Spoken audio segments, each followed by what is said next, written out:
Update news. आगामी स्थानिक स्वराज्य संस्थांच्या निवडणुकांचं बिगुल वाजण्यापूर्वीच शिवसेना शिंदे गट पक्षप्रमुख एकनाथ शिंदे यांनी संघटनात्मक बदलांचा मोठा धडाका लावला। पश्चिम विदर्भात पक्षाची पाळेमुळे अधिक घट्ट करण्यासाठी राज्याचे मृद व जलसंधारण मंत्री नामदार संजय राठोड यांचे विभागीय संपर्क प्रमुखपदी तर पराग पिंगळे यांच्या सहसंपर्क प्रमुखपदी नियुक्ती करण्यात आली।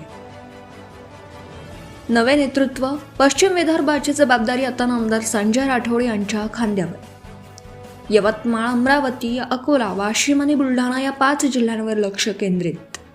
मिशन 2026 आगामी महापालिका आणि जिल्हा परिषद निवडणुकांसाठी मोर्चे बांधणी।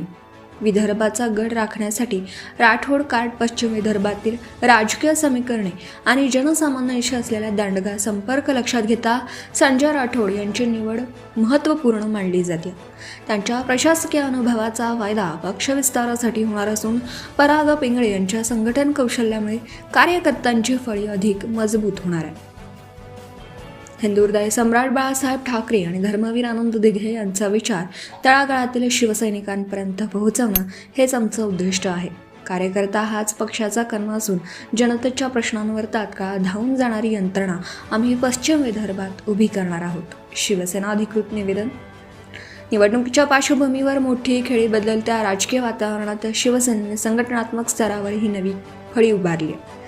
पश्चिम विदर्भातील 5ही जिल्ह्यात पक्षाचे ध्येय धोरण पोहोचवणं आणि स्थानिक पातळीवर सक्षम नेतृत्व तयार करणं हा या नियुक्त्यांमागील मुख्य हेतू आहे। या निर्णयामुळे शिवसैनिकांमध्ये नवचैतन्य पसरलं असून विदर्भाच्या राजकारणात शिवसेनेची पकड अधिक घट्ट होण्याची चिन्ह दिसत आहेत। यवतमाळ प्रतिनिधी संपादक Syed Mateen. Subscribe now and press the bell icon. Never miss an update.